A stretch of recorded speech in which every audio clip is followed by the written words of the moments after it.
Hello केम छो मजामा छो घरे छो सेफ छो ओके वेरी गुड चलो तो आज आपणे लेक्चर नंबर 10 ની શરૂઆત કરીએ છીએ અને આજનો આપણો ટોપિક છે ગુણક પ્રમાણનો નિયમ. ગુણક પ્રમાણનો નિયમ. ઓકે, ચાલો તો નોટ પેન લઈ લો, ચોપડી લઈ લો, સાથે ચોપડી લઈને બેસો, નોટ પેન લઈ લો. શરૂઆત કરવા જઈએ છીએ ટોપિકની ગુણક પ્રમાણનો નિયમ. આની પહેલાં આપણે અગત્યના બીજા બે નિયમો શીખી ગયા.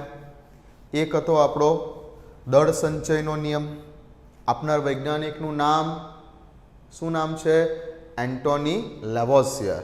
ઓકે, ત્યાર પછી બીજો નિયમ આપણે શીખી ગયા. કયા વૈજ્ઞાનિકે આપેલો છે? જોસેફ પ્રાઉસ્ટે. શું નામ છે નિયમનું? નિશ્ચિત સંરચનાનો નિયમ, બરાબર, અથવા નિશ્ચિત પ્રમાણનો નિયમ, નિશ્ચિત સંઘટનનો નિયમ. ઓકે, આજે આપણે વાત કરીએ છીએ ગુણક પ્રમાણનો નિયમ. ગુણક પ્રમાણનો નિયમ આપનાર વૈજ્ઞાનિકનું નામ યાદ રાખો, ડાલ્ટન. લગભગ 1800ની સાલમાં આપેલ છે, પણ આપણે કોઈ સાલ યાદ રાખવાની જરૂર નથી. આપણે સાયન્ટિસ્ટનું નામ યાદ ખાસ રાખવાનું છે કે ડાલ્ટન નામના સાયન્ટિસ્ટ દ્વારા આ નિયમ રજૂ કરવામાં આવેલ છે. બુક લઈને બેઠા હશો તો બુકની અંદર પેજ નંબર 12 ઉપર આ નિયમ આપેલ છે. એનસીઈઆરટી બુકમાં પેજ નંબર 12 ઉપર આ નિયમની શરૂઆત થાય છે. આપણે શરૂઆત કરીએ છીએ ગુણક પ્રમાણનો નિયમ. હું પહેલાં સ્ટેટમેન્ટ લખી દઉં, આ નિયમનું સ્ટેટમેન્ટ શું કહે છે, અને ત્યારબાદ તમને ઉદાહરણ આપી અને આ નિયમ સમજાવીશ. ઓકે, તો તમે પણ નોટ બનાવતા હોય તો મારી સાથે સાથે હેડિંગ આપી દો ગુણક પ્રમાણનો નિયમ. નિયમ આપનાર વૈજ્ઞાનિકનું નામ છે ડાલ્ટન. અને હવે હું જે સ્ટેટમેન્ટ લખું છું તે મારી સાથે સાથે સ્ટેટમેન્ટ લખો. તો શું કહે છે નિયમનું સ્ટેટમેન્ટ? કે જ્યારે બે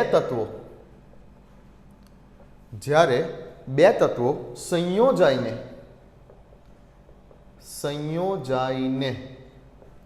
એક કરતા વધારે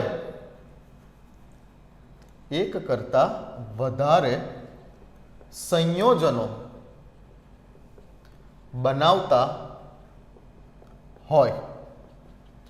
જ્યારે બે તત્વો સંયોજાઈને એક કરતા વધારે સંયોજનો બનાવતા હોય ત્યારે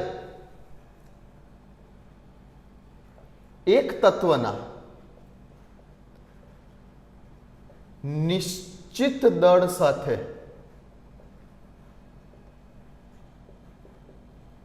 સંયોજાતા બીજા તત્વના વિવિધ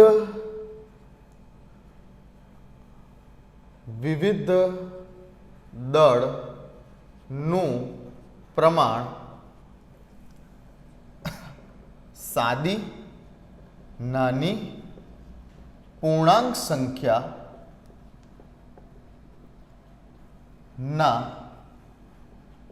ગુણોત્તરમાં હોય છે. બરાબર, ધ્યાનથી લખી લો. હટી જાઉં છું, લખી લો.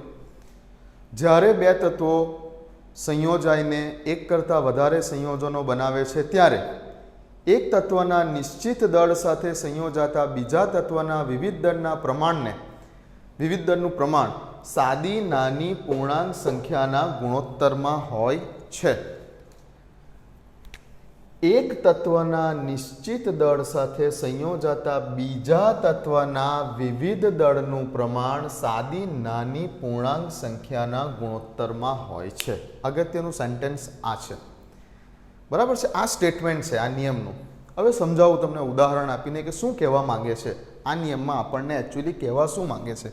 તો સપોઝ કે હું વાત કરું છું હાઇડ્રોજનના કમ્પ્લીટલી 1 મોલ હાઇડ્રોજન અને અડધો મોલ ઓક્સિજન, બે અલગ અલગ તત્વો છે.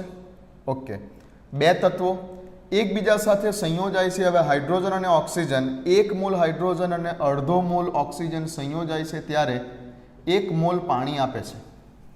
ઓકે, આ જગ્યા ઉપર હાઇડ્રોજનના 1 મોલ છે એટલે તેનું વજન કેટલું છે, હાઇડ્રોજનનું દળ કેટલું હશે આ જગ્યા ઉપર. 1 હાઇડ્રોજન માટે આપણે બોલીએ કે મોલની વાત કરીએ તો 1 ગ્રામ. 2 હાઇડ્રોજન છે એટલે અહીંયા 2 ગ્રામ હશે હાઇડ્રોજન માટે. 1 મોલ હાઇડ્રોજન જે છે તેનું વજન કેટલું છે, 2 ગ્રામ. એવી રીતે અડધો મોલ ઓક્સિજન છે. હવે O2 છે, 1 ઓક્સિજનનો કેટલું છે, 16. 2 ઓક્સિજન હોય તો 16 દુ 32. ઓકે, અહીંયા ખાલી આવું લખેલું હોતે તો આપણે લખી દેતે કે 32 ગ્રામ. 32 ગ્રામ આવું હોતે તો, પણ અહીંયા તો આગળ અડધો મોલ છે, તો જો 1 મોલ 32 ગ્રામ છે તો અડધો મોલ એટલે કેટલા, 16 ગ્રામ કહેવાય અહીંયા. ઓકે, તો 2 ગ્રામ હાઇડ્રોજનની સામે 16 ગ્રામ ઓક્સિજન, 2 તત્વો હાઇડ્રોજન અને ઓક્સિજન 2 ગ્રામની સામે 16 ગ્રામ સંયોજાયા તો પાણી બન્યું. કેટલું પાણી બન્યું, 18 ગ્રામ બનશે પાણી.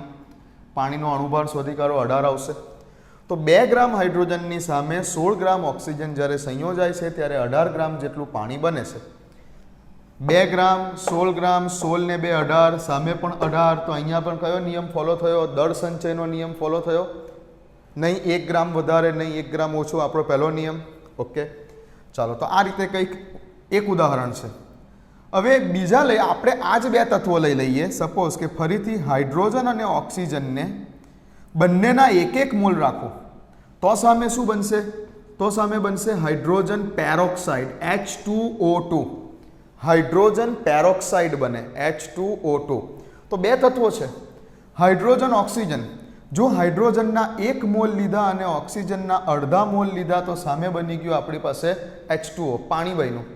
પણ જો હવે હાઇડ્રોજનના 1 મોલ લીધા, 1 મોલ એટલે કેટલું વજન, 2 ગ્રામ. ઓક્સિજનના કમ્પ્લીટ 1 મોલ છે, 1 ઓક્સિજન 16 એટલે 2 ઓક્સિજનનો કેટલું થશે, 32 ગ્રામ.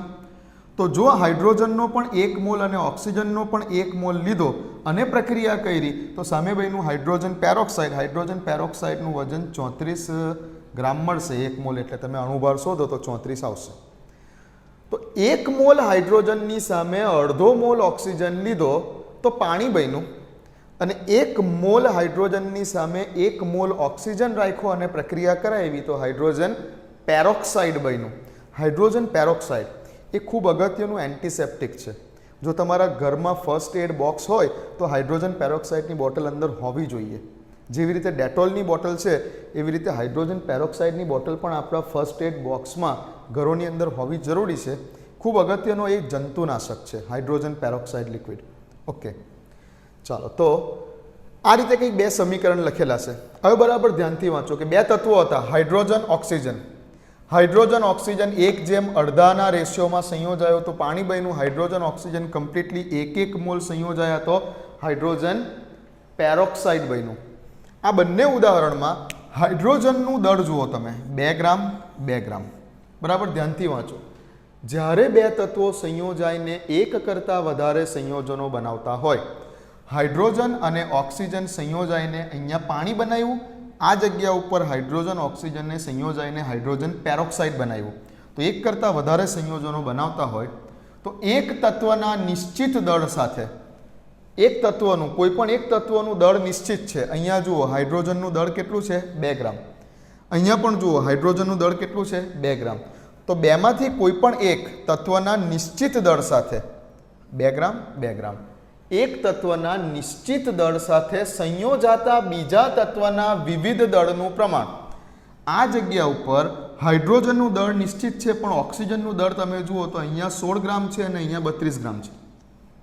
બીજા તત્વનું દળ વિવિધ છે. એક તત્વના નિશ્ચિત દળ સાથે સંયોજાતા બીજા તત્વના વિવિધ દળનું પ્રમાણ અહીં 16 ગ્રામ છે, અહીં 32 ગ્રામ છે. સંયોજાતા બીજા તત્વના વિવિધ દળનું પ્રમાણ ને સાદી નાની પૂર્ણાંક સંખ્યાના ગુણોત્તરમાં હોય છે અથવા દર્શાવી શકાય છે. સમજા અહીંયા શું છે તે? એક તત્વનું નિશ્ચિત દળ, હાઇડ્રોજનનું નિશ્ચિત દળ છે 2 ગ્રામ. હવે 2 ગ્રામ હાઇડ્રોજન સાથે જ્યારે પાણી બને છે ત્યારે ઓક્સિજનનું દળ કેટલું છે? 16 ગ્રામ છે. અને જ્યારે હાઇડ્રોજન પેરોક્સાઇડ બને છે ત્યારે 2 જ ગ્રામ હાઇડ્રોજન સાથે ઓક્સિજનનું દળ કેટલું છે? 32 ગ્રામ છે. બરાબર? તો 2 ગ્રામ હાઇડ્રોજન, અહીં 2 ગ્રામ હાઇડ્રોજન 2 ગ્રામ હાઇડ્રોજન સાથે જ્યારે પાણી બને છે ત્યારે 16 ગ્રામ જેટલો ઓક્સિજન સંયોજાય છે અને જ્યારે હાઇડ્રોજન પેરોક્સાઇડ બને છે ત્યારે 32 ગ્રામ જેટલો ઓક્સિજન સંયોજાય છે. તો 2 ગ્રામ હાઇડ્રોજન સાથે સંયોજાતા ઓક્સિજનનું વિવિધ દળ કયું છે? તો કે એક વખત 16 છે, એક વખત 32 છે. તો વિવિધ દળનું પ્રમાણને સાદી નાની પૂર્ણાંક સંખ્યા એટલે કે હું લખું 16/32. તો આ જ વસ્તુને હું લખી શકું છું 1/8. સાદી નાની પૂર્ણાંક સંખ્યાના ગુણોત્તરમાં હોય છે. 16/32 બીજા શબ્દોમાં 1/8 થી દર્શાવી શકું છું. એક તત્વના નિશ્ચિત દળ સાથે સંયોજાતા બીજા તત્વના 2 ગ્રામ હાઇડ્રોજનનું દળ નિશ્ચિત છે. તેની સાથે સંયોજાતા બીજા તત્વના એટલે કે ઓક્સિજનના વિવિધ દળનું પ્રમાણ એટલે કે અહીંયા 16 ગ્રામ છે, અહીં 32 ગ્રામ છે. વિવિધ દળનું પ્રમાણને સાદી નાની પૂર્ણાંક સંખ્યાના ગુણોત્તરમાં એટલે કે 16/32 બોલી શકાય. બીજા શબ્દોમાં આને 1/8 બોલી શકાય. સોરી, 1/8 નહીં, 16×2 ને 1/2 બોલી શકાય. બરાબર. તો સાદી નાની પૂર્ણાંક સંખ્યાના ગુણોત્તરમાં હોય છે 16/32. બીજા શબ્દોમાં 1/2 સાદી નાની પૂર્ણાંક સંખ્યાના ગુણોત્તરમાં હોય છે. ઓકે, ચાલો લખી લો ઉદાહરણ. સેન્ટેન્સ લખું, ઉદાહરણ લખી દો. અહીં 2 ગ્રામ હાઇડ્રોજનના નિશ્ચિત દળ સાથે સંયોજાતા બીજા તત્વ ઓક્સિજનનું પ્રમાણ કે જે 16/32 છે 16/32 છે જેને સાદી નાની પૂર્ણાંક સંખ્યા એટલે કે 1/2 ના ગુણોત્તરમાં દર્શાવી શકાય છે. લખી લો.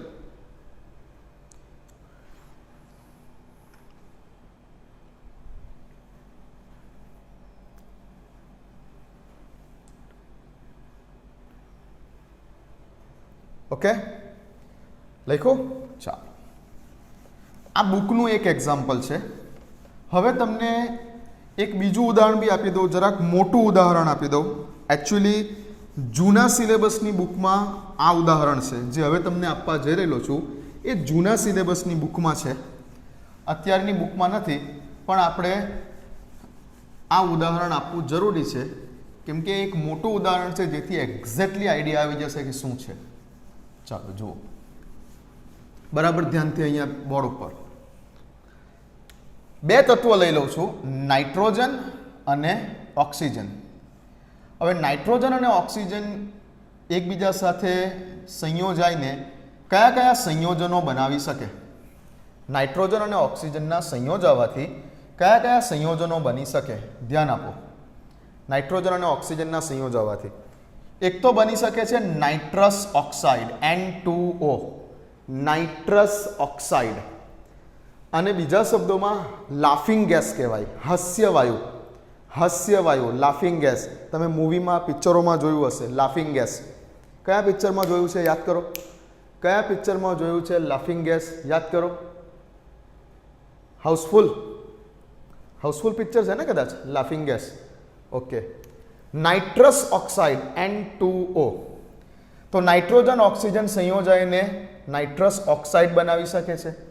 નાઇટ્રોજન ઓક્સિજન એકબીજા સાથે સંયોજાઈને નાઇટ્રિક ઓક્સાઇડ બનાવી શકે છે. નાઇટ્રિક ઓક્સાઇડ બનાવી શકે છે. નાઇટ્રોજન ઓક્સિજન એકબીજા સાથે સંયોજાઈને ડાયનાઇટ્રોજન ટ્રાયોક્સાઇડ બનાવી શકે છે. નાઇટ્રોજન ઓક્સિજન એકબીજા સાથે સંયોજાઈને નાઇટ્રોજન ડાયોક્સાઇડ બનાવી શકે છે. નાઇટ્રોજન ઓક્સિજન એકબીજા સાથે સંયોજાઈને ડાયનાઇટ્રોજન પેન્ટોક્સાઇડ N2O5 બનાવી શકે છે. તો જ્યારે 2 તત્વો એકબીજા સાથે સંયોજાઈને એક કરતાં વધારે સંયોજનો બનાવતા હોય, અહીંયા તો મેં 5 સંયોજનો બનાવી આપ્યા. નાઇટ્રોજન અને ઓક્સિજન એકબીજા સાથે સંયોજાઈને એક કરતાં વધારે સંયોજનો બનાવતા હોય ત્યારે શું થાય? તો કે હવે હું આ દરેક સંયોજનમાં નાઇટ્રોજનનું દળ કેટલું અને ઓક્સિજનનું દળ કેટલું તે લખી દઉં. હવે નાઇટ્રોજનનો પરમાણુ ભાર કેટલો? 14. અહીંયા N2 છે એટલે કે 2 નાઇટ્રોજન છે, તો શું લખીશ? 1 નાઇટ્રોજનનો 14, તો 2 નાઇટ્રોજન હોય તો 28 ગ્રામ. આ જગ્યા ઉપર એક જ નાઇટ્રોજન છે, એટલે 14 ગ્રામ. આ જગ્યા ઉપર 2 નાઇટ્રોજન છે એટલે 28 ગ્રામ. આ જગ્યા ઉપર એક જ નાઇટ્રોજન છે એટલે ફરી પાછું 14 ગ્રામ લખું. આ જગ્યા ઉપર 2 નાઇટ્રોજન છે એટલે 28 ગ્રામ લખું. ઓકે, હવે અહીંયા ઓક્સિજનની વાત કરીએ તો કેટલા ઓક્સિજન છે? એક જ ઓક્સિજન છે. એક જ ઓક્સિજન છે એટલે 16 ગ્રામ લખું. ઓક્સિજનનો કેટલો? 16 ને. અહીંયા પણ એક જ ઓક્સિજન છે તો 16 ગ્રામ લખું. અહીંયા 3 ઓક્સિજન છે તો 16 તાલી 48 ગ્રામ લખું. અહીંયા 2 ઓક્સિજન છે એટલે 16 દુ 32 ગ્રામ લખું. આ જગ્યા ઉપર 5 ઓક્સિજન છે, 5 ઓક્સિજન છે એટલે 16 પંચા 80 ગ્રામ લખું. ઓકે, ચાલો.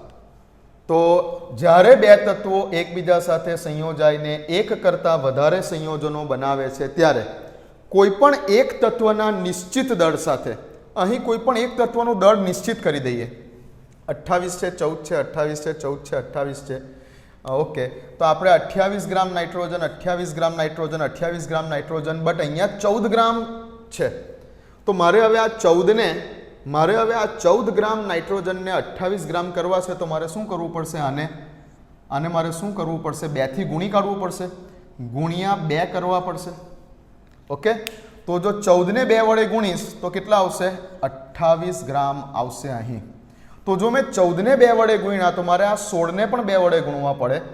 જો મેં 14 ને 2 વડે ગુણ્યા તો એની બાજુમાં રહેલા ઓક્સિજનના પ્રમાણને પણ મારે 2 જોડે ગુણવું પડે. તો કેટલા થઈ જાય? 16 ને 2 વડે ગુણવું તો 32 ગ્રામ થઈ જાય. એ જ રીતે અહીં પણ તમે જુઓ કે 14 ગ્રામ છે.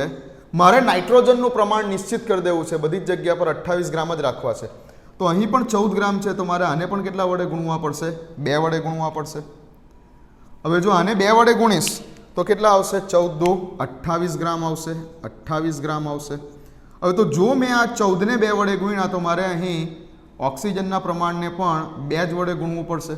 તો 32 ને 2 વડે ગુણીશ એટલે કેટલા આવી જશે? 64 ગ્રામ આવી જશે આ જગ્યા ઉપર.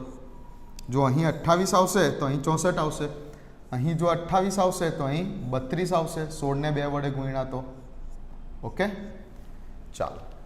તો હવે તમે જુઓ કે આપેલા બધા જે સંયોજન છે, નાઇટ્રસ ઓક્સાઇડમાં 28 ગ્રામ નાઇટ્રોજનની સામે 16 ગ્રામ ઓક્સિજન, નાઇટ્રિક ઓક્સાઇડમાં 14 ગ્રામની સામે 16 ગ્રામ હતો, પણ મેં નાઇટ્રોજનનું પ્રમાણ નિશ્ચિત કરવા માટે 14 ને 2 વડે ગુણી કાઢ્યા. તો 14 ને 2 વડે ગુણતા 28 આવ્યા, તો 16 ને 2 વડે ગુણતા 32 આવ્યા, એટલે 28 ગ્રામની સામે 32 ગ્રામ.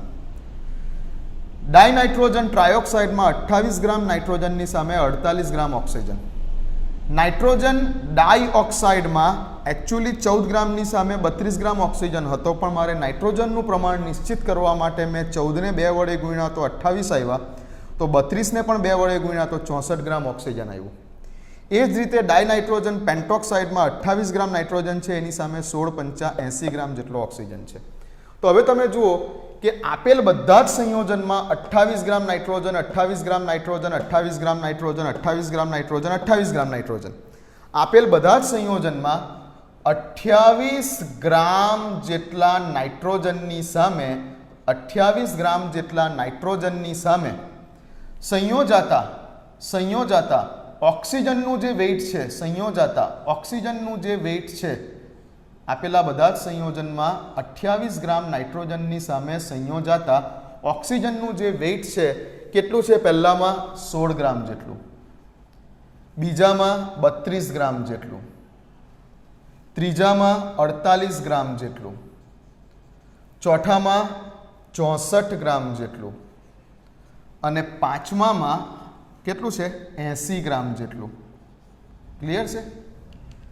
28 ગ્રામ નાઇટ્રોજન રાખીએ તો એની સામે ઓક્સિજનનો રેશિયો કેટલો છે? 16 ગ્રામ, 32 ગ્રામ, 48 ગ્રામ, 64 ગ્રામ, 80 ગ્રામ. એટલે શું બોલી શકું છું કે 28 ગ્રામ નાઇટ્રોજનની સામે સંયોજાતા બીજા તત્વોનું વિવિધ દળ 16:32:48:80 છે.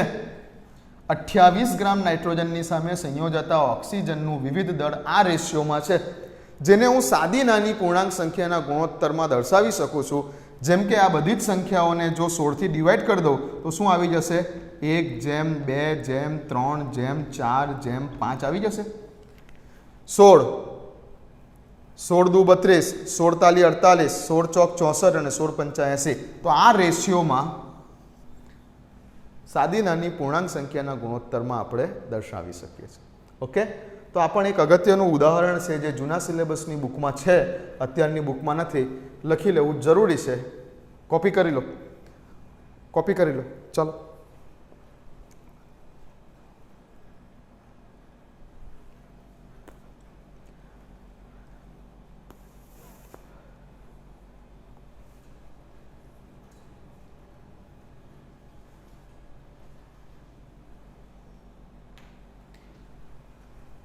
ચાલો. ઓકે, લખી લીધું. આગળ જઈએ છે. પતી ગયું છે. ઓકે, તો ગુણક પ્રમાણનો નિયમ શું કહે છે? નિયમ ફરી એકવાર શું કહે છે? નિયમ સ્ટેટમેન્ટ શું છે નિયમનું? ધ્યાનથી વાંચો. શું કહે છે કે જ્યારે બે તત્વો એકબીજા સાથે સંયોજાઈને એક કરતાં વધારે સંયોજનો બનાવતા હોય, જ્યારે બે તત્વો એકબીજા સાથે સંયોજાઈને એક કરતાં વધારે સંયોજનો બનાવતા હોય ત્યારે કોઈ પણ એક તત્વના નિશ્ચિત દળ સાથે સંયોજાતા કોઈ પણ એક તત્વના નિશ્ચિત દળ સાથે સંયોજાતા બીજા તત્વના વિવિધ દળના પ્રમાણને સાદી નાની પૂર્ણાંક સંખ્યાના ગુણોત્તરમાં દર્શાવી શકાય છે. આનો ઉપયોગ શું છે? આપણે દાખલા ગણીશું ને, દાખલા ત્યારે તમને કહીશ કે એકચ્યુઅલી આનો ઉપયોગ શું છે. કોઈ દાખલાની રકમ આપશે અને કહેશે કે આ જગ્યા ઉપર સમથિંગ સમથિંગ XYZ આ પ્રમાણે થાય છે, તો આ જગ્યા ઉપર રાસાયણિક સંયોગીકરણના કયા નિયમનું પાલન થાય છે? આ પ્રકારે આપણે જ્યારે દાખલા ગણીશું ને ત્યારે આનો એક્ઝેક્ટ ઉપયોગ શું છે તે આપણને આઈડિયા આવશે. ઓકે, ચાલો. તો આ એક નિયમ પતે છે આપણો આજે ગુણક પ્રમાણનો નિયમ. હવે બુકમાં નથી, એકચ્યુઅલી આના પછી બુકમાં નથી. બુકમાં તો એક્ઝેક્ટલી તમને 5 જ નિયમ કીધેલા છે, પણ હું તમને એક વધારાનો નિયમ કહું છું જે એકચ્યુઅલી આ બુકમાં જે છે સિલેબસ એમાંથી કાઢી નાખેલો છે, બટ જરૂરી છે. આ નિયમ શીખવો જરૂરી છે. આ નિયમ બુકમાં નથી, બટ જૂના સિલેબસમાં હતો. આજથી 2 વર્ષ પહેલાં હતો. અને બની શકે કે તમે જ્યારે જૂના કોઈ પેપર્સ જુઓ, કોમ્પિટિટિવ એક્ઝામના જૂના પેપર્સ જુઓ, ગુજકેટના જૂના પેપર્સ જુઓ, કે કોમ્પિટિટિવ એક્ઝામના જૂના પેપર્સ તમે જુઓ, JEE નીટના, AIEEEના, PMTના, તો તમને આ નિયમ પર આધારિત કોઈક શોર્ટ ક્વેશ્ચન દેખાઈ જાય. તે વખતે કંઈક નવું ના લાગવું જોઈએ. એકચ્યુઅલી અત્યારે હાલની બુકમાં આ નિયમ નથી, સંયોજિત ભારનો નિયમ. ઓકે, તો એક્ઝામ પોઈન્ટ ઓફ વ્યૂ આને તૈયાર નહીં કરશો તો ચાલશે, બટ આ નિયમ તમને ખબર હોવી જોઈએ. સંયોજિત ભારનો નિયમ શું કહે છે? સંયોજિત ભારનો નિયમ, તો જ્યારે બે તત્વોના ભાર ત્રીજા તત્વના સમાન ભાર સાથે પ્રક્રિયા કરે. જ્યારે કોઈ બે તત્વોના ભાર, બે અલગ અલગ તત્વોના ભાર એટલે વજન એટલે દળ. ઓકે, જ્યારે કોઈ બે તત્વોના ભાર એ ત્રીજા તત્વના સમાન ભાર સાથે પ્રક્રિયા કરે ત્યારે તે બે તત્વો પણ એક બીજા સાથે પ્રક્રિયા કરે. જ્યારે બે તત્વોના ભાર ત્રીજા તત્વના સમાન ભાર સાથે પ્રક્રિયા કરે ત્યારે તે બે તત્વો પણ એકબીજા સાથે પ્રક્રિયા કરે અને મળતા સંયોજનમાં તેઓના ભાર સાદી પૂર્ણાંક સંખ્યાના ગુણોત્તરમાં હોય.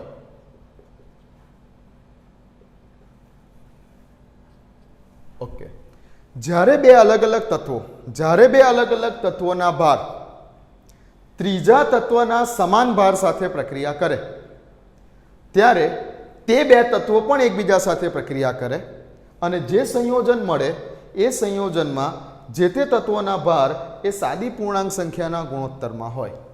હવે વાંચવાથી બહુ આઈડિયા નહીં આવે. એક્ઝામ્પલ આપો, ઉદાહરણ આપું એટલે એક્ઝેક્ટ ખ્યાલ આવે. ઉદાહરણ આપું એટલે એક્ઝેક્ટ ખ્યાલ આવે. ચાલો, હાઇડ્રોજન નામનું તત્વ અને ક્લોરીન નામનું તત્વ એકબીજા સાથે પ્રક્રિયા કરે તો હાઇડ્રોજન ક્લોરાઇડ HCl બનાવે. ઓકે, બરાબર છે.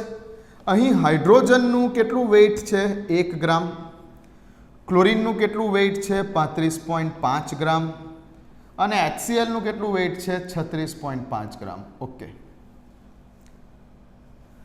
ચાલો બીજું એક ઉદાહરણ લઈએ કે ભાઈ ઓક્સિજન અને ક્લોરીનના 2 મોલ એકબીજા સાથે પ્રક્રિયા કરે તો સામે કંઈક બનાવ્યું Cl2O. Cl2O કોઈ સંયોજન બનાવ્યું. ઓકે, આ જગ્યા ઉપર ઓક્સિજનનું કેટલું વેઇટ છે? એક જ ઓક્સિજન છે. ઓક્સિજનનું વેઇટ છે કેટલું? 16. તો લખું અહીં 16 ગ્રામ. ઓકે, ચાલો.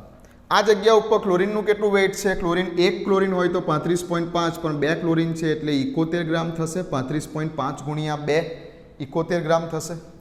અને આ જગ્યા ઉપર Cl2O બને છે એટલે 71 વત્તા 16 જે આવે તે 71 વત્તા 16 જે આવશે તે 71 વત્તા 16 જે આવશે તે લગભગ આવશે 87 જેવું કંઈક આવશે. ઓકે, 87 ગ્રામ. બરાબર, ધ્યાનથી જોજો. હવે બે તત્વોના ભાર, હાઇડ્રોજનનું 1 ગ્રામ, ક્લોરીનનું 35.5 ગ્રામ. અહીં બે તત્વોના ભાર, ઓક્સિજનનું 16 ગ્રામ, ક્લોરીનનું 71 ગ્રામ. બરાબર. બે તત્વોના ભાર, હાઇડ્રોજન 1 ગ્રામે ક્લોરીનના 35.5 ગ્રામ સાથે પ્રક્રિયા કરી, ઓક્સિજનના 16 ગ્રામે ક્લોરીનના 71 ગ્રામ સાથે પ્રક્રિયા કરી. જ્યારે બે તત્વોના ભાર ત્રીજા તત્વના સમાન ભાર સાથે પ્રક્રિયા કરે. હવે અહીં બે તત્વો તરીકે હાઇડ્રોજન ઓક્સિજન લઈ લઈએ. બે તત્વો તરીકે હાઇડ્રોજન અને ઓક્સિજન લઈ લઈએ. ઓકે, બે તત્વો તરીકે હાઇડ્રોજન અને ઓક્સિજન લઈ લઈએ. હવે હાઇડ્રોજનનું 1 ગ્રામની સામે ક્લોરીનના 35.5 ગ્રામ, પણ ઓક્સિજનના 16 ગ્રામની સામે તો ક્લોરીનના 71 ગ્રામ. મારે તો ત્રીજા તત્વનો સમાન ભાર જોઈએ. બે તત્વોના ભાર ત્રીજા તત્વના સમાન ભાર સાથે. હવે ક્લોરીનનું 35.5 છે, અહીં ક્લોરીનનું 71. તો આ જગ્યા ઉપર મારે જો ક્લોરીનનું વેઇટ 35.5 કરી દેવું હોય એટલે 71 ભાગ્યા 2 કર્યા તો જ આવે 35.5. તો જો અહીંયા 71ની જગ્યાએ 35.5 લખ્યા એટલે ડિવાઈડ બાય 2 કર્યું તો આ જગ્યા ઉપર પણ ડિવાઈડ બાય 2 કરું એટલે 8 ગ્રામ આવે. સમજ પડે છે? મારે ક્લોરીનનું વેઇટ સરખું રાખવાનું છે. અહીં 35.5 છે તો અહીં પણ મારે 35.5 જ જોઈએ છે, પણ 71 છે તો ડિવાઈડ બાય 2 કર્યું એટલે 35.5. તો જો અહીં ડિવાઈડ બાય 2 કર્યું તો આ જગ્યા ઉપર પણ ડિવાઈડ બાય 2 કર્યું એટલે 16 ને ડિવાઈડ બાય 2 કર્યું તો 8 ગ્રામ આવ્યા. તો હવે જોજો કે જ્યારે બે તત્વોના ભાર એટલે કે 1 ગ્રામ હાઇડ્રોજન અને હવે શું લઈશું આપણે? 1 ગ્રામ હાઇડ્રોજન. હવે શું લઈશું આપણે આ જગ્યા ઉપર? 1 ગ્રામ હાઇડ્રોજનની સામે શું લઈશું હવે? 16 ગ્રામ નહીં, કેટલા? 8 ગ્રામ. તો 1 ગ્રામ હાઇડ્રોજન અને 8 ગ્રામ ઓક્સિજન, જ્યારે બે તત્વોના ભાર ત્રીજા તત્વ ક્લોરીનના સમાન ભાર સાથે 35.5 35.5 35.5, જ્યારે બે તત્વોના ભાર ત્રીજા તત્વના સમાન ભાર સાથે પ્રક્રિયા કરે 35.5 35.5, તો હવે આ હાઇડ્રોજન અને ઓક્સિજન પણ એકબીજા સાથે પ્રક્રિયા કરશે. હાઇડ્રોજન અને ઓક્સિજન પણ એકબીજા સાથે પ્રક્રિયા કરશે. ત્યારે તેઓના જે ભાર છે તે આ રેશિયોમાં હશે અથવા કોઈ સાદી નાની પૂર્ણાંક સંખ્યાના રેશિયોમાં હશે. હવે હાઇડ્રોજન અને ઓક્સિજન એકબીજા સાથે પ્રક્રિયા કરે તો શું બનાવી શકે? હાઇડ્રોજન અને ઓક્સિજન એકબીજા સાથે પ્રક્રિયા કરે તો અત્યારે આપણે લખ્યું શું બનાવી શકે? H2O. હવે H2Oમાં હાઇડ્રોજન અને ઓક્સિજનની વાત કરીએ તો 2 ગ્રામ હાઇડ્રોજન છે અને ઓક્સિજન એટલે 16 ગ્રામ છે. તો રેશિયો શું બન્યો? 2:16 બન્યો. બીજા શબ્દોમાં રેશિયો શું બન્યો? 1:8 બન્યો. 1:8 રેશિયો બન્યો. બીજા શબ્દોમાં જુઓ અહીંયા 1:8 રેશિયો બન્યો. બે તત્વોના ભાર ત્રીજા તત્વના સમાન ભાર સાથે પ્રક્રિયા કરે તો આ બે તત્વો પણ એકબીજા સાથે પ્રક્રિયા કરે. બે તત્વોના ભાર ત્રીજા તત્વના સમાન ભાર સાથે પ્રક્રિયા કરે તો તે બે તત્વો પણ એકબીજા સાથે પ્રક્રિયા કરે અને મળતા સંયોજનમાં તેઓના ભાર હાઇડ્રોજન અને ઓક્સિજન સંયોજાવાથી મળતા સંયોજનોમાં તેઓના ભાર એ સાદી પૂર્ણાંક સંખ્યાના ગુણોત્તરમાં હોય 1:8. આ થયો સંયોજિત ભારનો નિયમ કે આ બુકમાં નથી, સિલેબસમાંથી સ્કીપ કરેલું છે, પણ તમે જો જૂના પેપરો જોશો કોઈક વખતે ત્યારે તમને આ ટાઈપનો એક શોર્ટ ક્વેશ્ચન મળી શકે છે. લખી લો.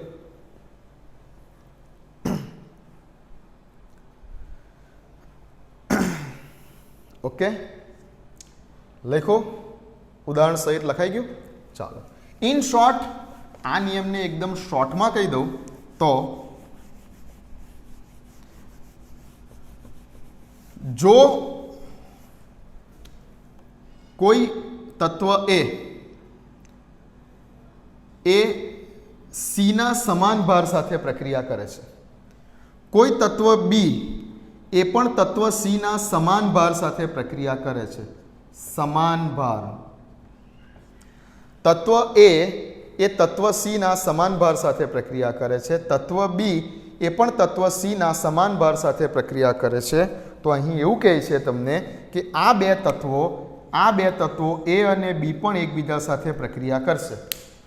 જો બે તત્વોના ભાર એ ત્રીજા તત્વના સમાન ભાર સાથે પ્રક્રિયા કરે છે તો આ બે તત્વો એ અને બી પણ એકબીજા સાથે પ્રક્રિયા કરશે અને એ અને બીના સંયોજાવાથી જે સંયોજન બનશે તે સંયોજનમાં એ અને બીના ભાર એ સાદી પૂર્ણાંક સંખ્યાના ગુણોત્તરમાં હશે. ક્લિયર? ઇન શોર્ટ આટલો નિયમ છે. બરાબર? જો બે તત્વોના ભાર ત્રીજા તત્વના સમાન ભાર સાથે પ્રક્રિયા કરશે તો આ બે તત્વો એકબીજા સાથે પ્રક્રિયા કરશે. આ બે તત્વોના સંયોજાવાથી જે સંયોજન મળે છે એ મળતા સંયોજનમાં એ અને બીના ભાર એ સાદી પૂર્ણાંક સંખ્યાના ગુણોત્તરમાં હશે. ઓકે, આ સિમ્પલ શોર્ટકટમાં નિયમ આવું કહે છે. અત્યારે જે ઉદાહરણ આપ્યું તે ઉદાહરણ પ્રમાણે સમજાવું તો હાઇડ્રોજનના 1 ગ્રામ ક્લોરીનના